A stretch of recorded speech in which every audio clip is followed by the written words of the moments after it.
महात्मा ज्योतिबा फुले आणि भारतीय राज्यघटनेचे शिल्पकार डॉक्टर बाबासाहेब आंबेडकर।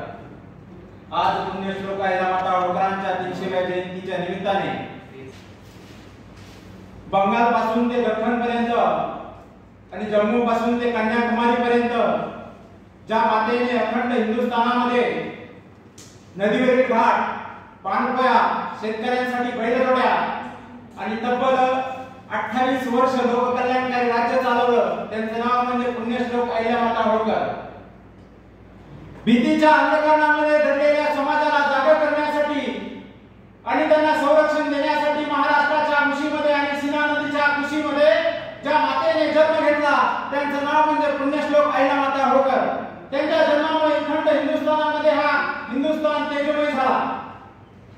खरं तर चुंडी या गावी पुण्यश्लोक अहिल्यामाता होळकरांचा 31 मे 1725 रोजी त्यांचा जन्म झाला आणि जन्म झाल्यानंतर त्यांच्यावर लहान वयातच योग्य प्रकारे पृथ्वीपुराण असेल, महाभारत असेल, रामायण असेल यांचे योग्य प्रकारे त्यांच्यावर संस्कार करण्यात आले।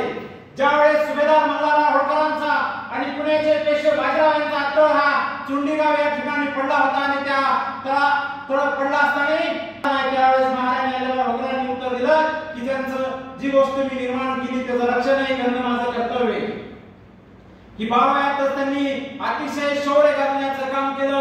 लवकरच हिंदू संस्थानामध्ये विवाह होऊन त्यांचं आगमन झालं। जसं विवाह होऊन त्यांचं आगमन हिंदू संस्थानामध्ये झालं, त्यांच्यावर थोड्या जबाबदाऱ्या टाकण्यात आल्या। इंदोर संस्थानामध्ये त्यांच्यावर मल्हारराव होळकरांनी दांडपट्टा असेल, तलवारबाजी असेल, घोडेस्वारी असेल आणि गनिमी गाव्याचं त्यांच्यावर प्रशिक्षण देण्याचं काम केलं। पण इंदोर संस्थानाचा कारभार हा उत्तर भारतामध्ये होता आणि उत्तर भारतामध्ये त्यांचा कारभार असताना मल्हारराव होळकर आणि खंडेराव होळकर उत्तर भारतामध्ये मोहिमेवर असायचे।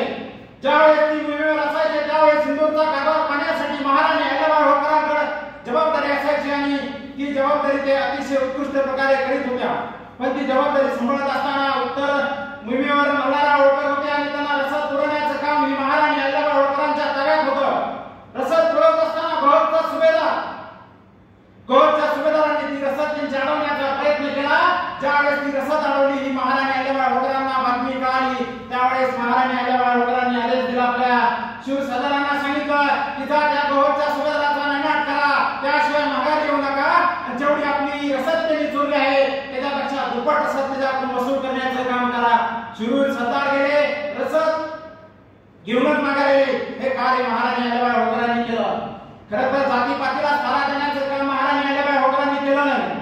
खरं तर इंदोर संस्थानामध्ये चोऱ्यामाऱ्या वाढल्या होत्या आणि त्या चोऱ्यामाऱ्याला लगाम घालण्यासाठी महाराणी अहिल्याबाई होळकरांनी एक फतवा काढला आणि तो फतवा असा होता, त्यांनी सांगितलं की अखंड हिंदुस्थानामध्ये होळकर संस्थानामध्ये जे ही चोरीमारी होईल त्या चोरीमारीला लगाम घालण्यासाठी जो ही व्यक्ती हा चोरीमारीला लगाम घालील त्या व्यक्तीशी माझ्या मुक्ताचा विवाह लग्न लावून दिलं जाईल। आणि ही बातमी सर्व राज्यभर पसरली। त्यातला एक तरुण उठला, त्याचं नाव होतं यशवंत फणसे। हा भिल्ल समाजातील होता, आदिवासी होता। त्यांनी मोहीम हाती आणि फत्ते केलं। खरं तर काळाच्या पुढेही महाराणी अहिल्याबाई होळकरांनी 2 पावलं टाकण्याचं पुढे काम केलं। धनगरे म्हणून त्यांनी पाहिलं नाही, त्यांनी फक्त एकच पाहिलं की माणूस जात आहे आणि त्या माणसासाठी त्यांनी काम केलं। खरं तर महाराणी अहिल्याबाई होळकरांचा राज्यकारभार व्यवस्थित चालू होता। राज्यकारभार चालू असताना महेदपूर एक छोटंसं खेडं होतं आणि त्या महेदपूरमध्ये महाराणी अहिल्याबाई होळकरांच्या राज्यामध्ये ते महेदपूर खेडं होतं। त्या महेदपूरमध्ये तिथला जो मामलेदार होता तो मामलेदार त्या प्रजेवर दुप्पट कर आकारित होता। पण दुप्पट कर आकारत असताना ती प्रजा त्रस्त झाली। प्रजेला आता काय करावं ते सुचत नव्हतं। त्यावेळेस महाराणी अहिल्याबाई होळकरांपर्यंत बातमी आली। ती बातमी आली त्यानंतर महाराणी अहिल्याबाई होळकरांनी आदेश काढला की आपला डायरेक्ट महेदपूर या खेड्याकडे जाऊ द्या। महेदपूर खेड्याकडे गेले आणि त्यांनी त्या मामलेदारांना बोलून घेतलं, तुम्ही हा दुप्पट कर का करता माझ्या राज्यामध्ये?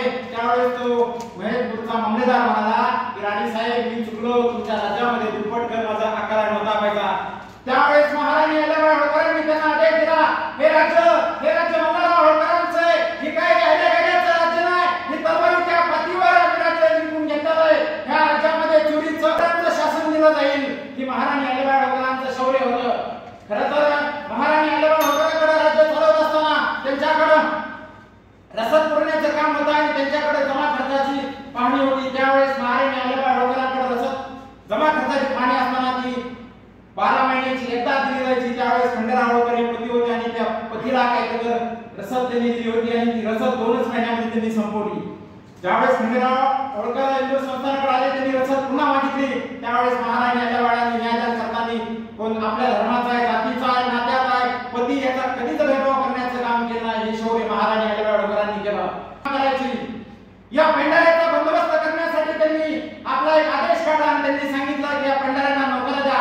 घाटावर मंदिरावर त्यांना नोकऱ्या देण्याचं काम केलं आणि समाजाला एक न्याय देण्याचं काम केलं। ही महाराणी अहिल्याबाई होळकरांचं शौर्य होतं। त्यावेळेस महाराणी अहिल्याबाई होळकरांच्या संस्थानामध्ये इंदूरमध्ये खंडेराव होळकर असेल, मालेराव असेल किंवा मल्हारराव असेल यांचं निधन झालं आणि निधनामध्ये इंदूर संस्थानामध्ये अतिशय दुःखमय झालं। पण इंदूर संस्थान दुःखमय झालं असतानाच पुण्याचे पेशवे राघोबादादांना एक दुर्बुद्धी सुचली आणि त्यांनी एक 50,000 सैनिक घेऊन महाराणी अहिल्याबाई होळकरांच्या इंदूर संस्थानाकडे त्यांनी आपला रथ घेऊन निघाले।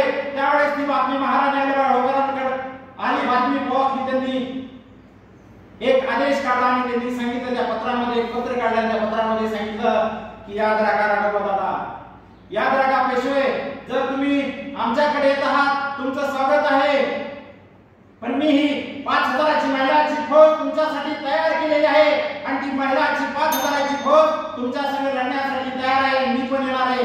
त्यावेळेस राघोबादादांनी आपलं सैन्य माघारी घेतलं। मला सांगायचं एवढंच आहे की म्हणतात ना, रणात पराभव करण्यापेक्षा त्याला मनात पराभव करा आणि मनात पराभव झालेला शत्रू हा रणात कधीच उभा राहू शकत नाही। एवढंच बोलतो आणि मला इथे बोलण्याची संधी दिली त्याबद्दल सर्वांचे धन्यवाद मानतो। जय हिंद, जय महाराष्ट्र।